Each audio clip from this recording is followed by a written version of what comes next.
there world, I'm the Courageous Goldfish, and today I have come to deliver you yet another anime figure haul.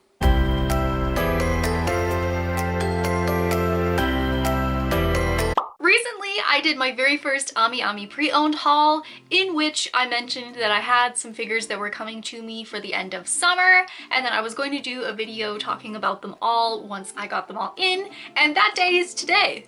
I'm so excited about how my collection is shaping up right now. I'm pretty new to the hobby, I've only been doing it for a few months, but I am just like loving all the figures that I'm buying. Today I have 7 figures to show you. I have some Demon Slayer figures, I have a Fairy Tail figure, My Hero Academia, I also have a Precure figure that I'm really excited about, and also a sin that I have to talk to you about that I have committed.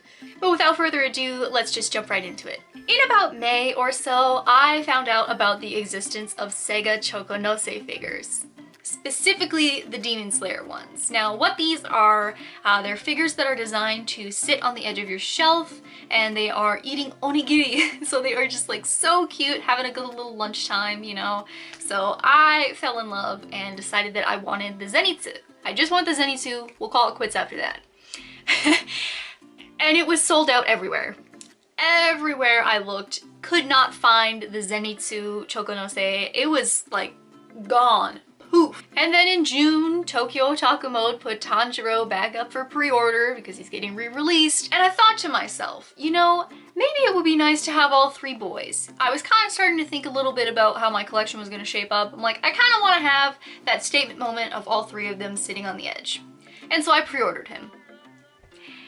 And then I panicked. I thought to myself, what if they are only re-releasing Tanjiro and they never re-release Zenitsu or Inosuke? I thought to myself, you know what? If they never re-release the Zenitsu or the Inosuke, then I'm just gonna have the Tanjiro and he's gonna look weird sitting by himself. And so I set off on a mission trying to find the other 2. And so I have my Zenitsu Chokonose figure here. I vastly overpaid for him, I think. These on Ami and on Tokyo Otaku Mode retail for about $20 plus shipping. I bought this one for $38 off Amazon and shipping was another 20 bucks. So he cost me around $50 to get, and it's just like, come on, man.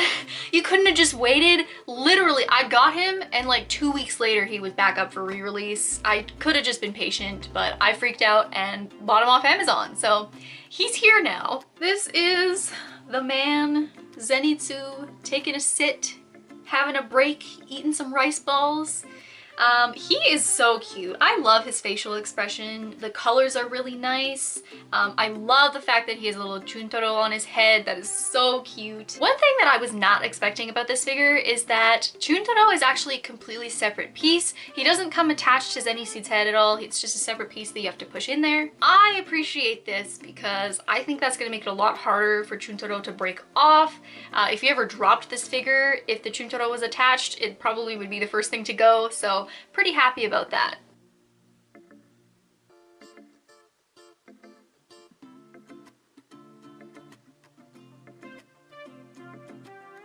So obviously, since I now had the Zenitsu and I had the Tanjiro up for pre-order, I had to find a Inosuke somewhere, and I found him off Mandarake. This was my first Mandarake purchase, and so I was a little bit nervous, but he was 2,200 yen, which was pretty close to retail price, and I was like, you know what, this is fine. Even if he does get re-released, it'll be fine. I paid pretty close to what he was worth anyway, so it's okay. Except for the fact that Mandarake has suspended all of its shipping options except for DHL to Canada. Go figure.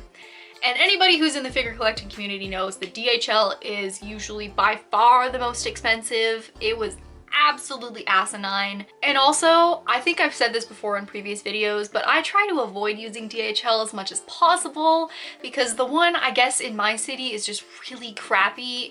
I always have problems, and so it was a whole rigmarole to even get these in the first place. But it's fine because he's here now. As far as the actual figure goes, I really love this figure. I love his facial expression. His pose is really cute. His boar head is not actually attached. I wish there was a peg for it so that it was like somewhat secure, but it just kind of sits on top.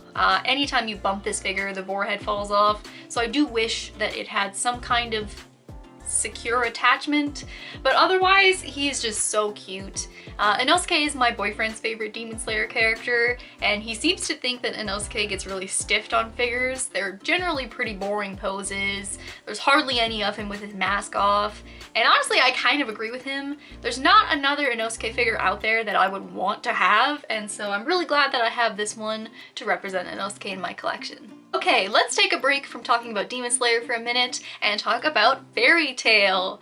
So if you have been watching any of my figure collecting videos, you will know that I am absolutely in love with Urza Scarlet. It is a problem. She's like one of my favorite anime characters of all time. I can't explain properly the love that I have for this woman. She is incredible. However, I am not in the section of Fairy Tail fans that bashes on Lucy. I don't think Lucy's my favorite character ever, but I don't dislike her either.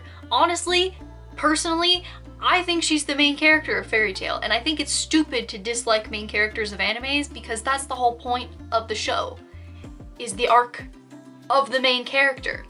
And so I originally was not going to buy this figure until I saw her in person. So I have the Pop-Up Parade Lucy Heartfilia regular outfit version. I know they're coming out with a couple of the different star dress versions, which are so cute. I was on vacation in Victoria, and there's an anime store in the Okanagan in Kelowna that we stopped by, and they had this figure displayed in one of their cases, and I was like,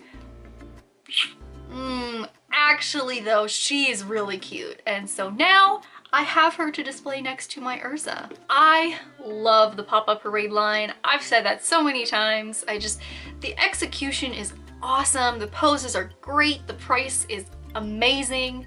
The paint quality is good. There are hardly any flaws in the paint job. And this particular figure is just so cute. I love the way they've sculpted her body. It's just so adorable, and her facial expression is cute.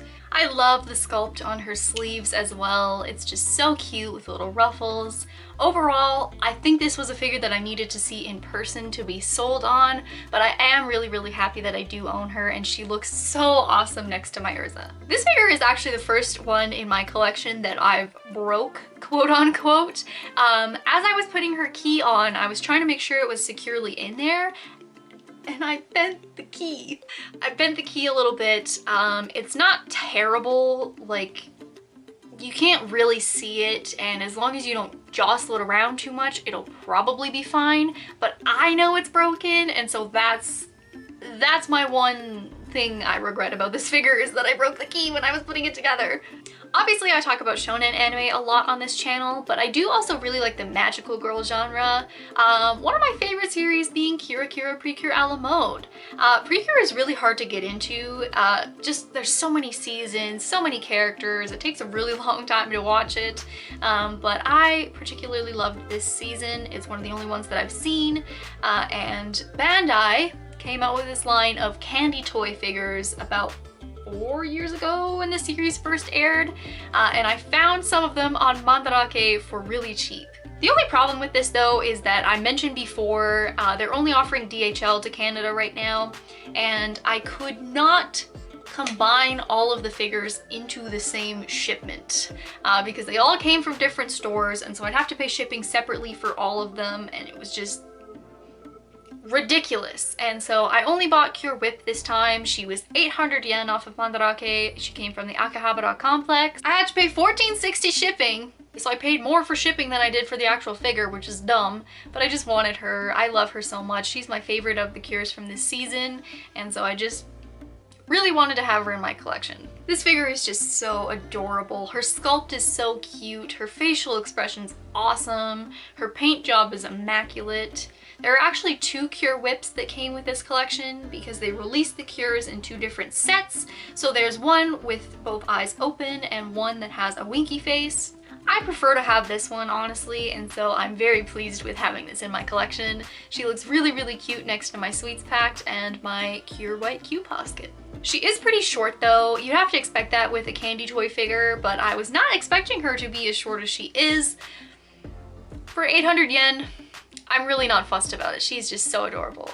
I will hopefully be collecting the rest of the cures in this collection. I'm just kind of like waiting to see if I can get them all from the same store so that I can just pay shipping for the whole thing instead of separately, because that would be the most economical way to do this. But you know what? We'll see. Maybe I'll break down and just buy them all separately. Now I must talk to you seriously about a sin that I have committed. Even before I was a figure collector, I knew that this was wrong and I have to take full accountability for it. I shame these people. I don't support the actions of these people. I'm not a part of this community. Honestly, I think people that do this are stains on society. I think it's disgusting. But I bought a Funko Pop. I'm sorry, I know it. I don't like this either. All jokes aside, seriously, people can do whatever they want with their money, but I personally do not like Funko Pops. I also don't really like people that hardcore collect them either, because I feel like you're a very specific person if you collect Funko Pops. And that like stereotype I have in my head is just somebody that I don't like. And so I'm kind of like skeeved out by Funko Pops. I don't really buy them. I have a couple that I've gotten as gifts that I'll keep because gifts are sentimental to me. But honestly, would never buy them for myself. It's honestly a miracle I even found out these existed in the first place. I used to watch this show called Bakugan Battle Brawlers when I was a kid. Like, it was a huge big part of my childhood. I played the video games. I loved Runo so much. Like, I idolized her. I wanted to be her. I played with Heia's Bakugan my whole entire career because I just loved her that much. And on my figure collection, I saw that they made Bakugan Funko Pops, and pretty recently too, they just came out. So obviously, I immediately had to have the Runo Funko Pop. I don't feel bad about this, to be honest, because the likelihood of us ever getting an actual Runo figure is very slim. Bakugan, I think, was more popular in America than it was in Japan. You can clock me on that if I'm incorrect, but I think that's how it went. And anyways, it's just so old, and 90% of the people I run into don't even know what it is. Sometimes I feel like I'm the only Bakugan fan in the entire world because it's just like not a popular thing at all. Hardly anybody knows about it, I feel like. And so I was so excited about finally getting Runo in a tangible form. So I have the Runo Misaki Funko Pop. I don't have much to say about this figure other than, wow. I know, it's a Funko Pop, I get it, but aside from that fact, I love Runo so much. I love this character so much. I'm so appreciative of her. I actually made a cosplay like 3 or 4 years ago of Runo for Halloween, made a whole video about it. It's actually my most viewed channel video to date, which kind of sucks because honestly, I think it turned out pretty badly. I'm thinking about remaking it, to be honest, but for now I'm just so excited about this Runo figure. I just wanted to come clean about my Funko Pop sins. The second last figure I have to talk to you about today is a brand new My Hero figure. You guys saw me unbox my pop-up Raid Uravity a couple months ago, and now I have a brand new addition to my My Hero collection. Uravity is actually my second favorite My Hero character. My first favorite is Todoroki, and so of course, I had to have the Bandai Ichibansho Go and Go Shoto Todoroki. He's just so cool! I love him so much. Todoroki is my all-time favorite My Hero character. I think his quirk is the coolest and his backstory is my favorite. Honestly, wasn't really jazzed about a lot of the Todoroki figures though. He suffers from same pose syndrome, where different figure companies will make figures of him and they'll all be the same pose. And they're boring. Like, he doesn't have any emotion to his face, he looks very static, he's hardly if ever doing anything with his quirk, until this figure came along and broke all of those stereotypes. This specific figure was the one that I knew that I wanted. He's just got so much emotion on his face. His pose is very dynamic. It's something that we've never seen before from any Todoroki figure. And I love the fact that he's using both of his quirks. We hardly, if ever, see Todoroki figures using any kind of quirk, let alone both at the same time. So I'm just super jazzed about this figure. His stand is actually the ice block, so his foot just kind of attaches to the ice block and then he stands by himself, which I just think is super cool. I love it when figures have ingenuitive stands like that. Honestly, this is the Todoroki figure that Todoroki fans deserve, and so I'm so ecstatic to have him in my collection. He's just so cool. Okay, now this last figure I have to talk about is a little bit different. There's a bit of a story behind it first. So in my Ami pre-owned haul, you probably saw me unbox my Tanjiro Ichiban Kuji figure.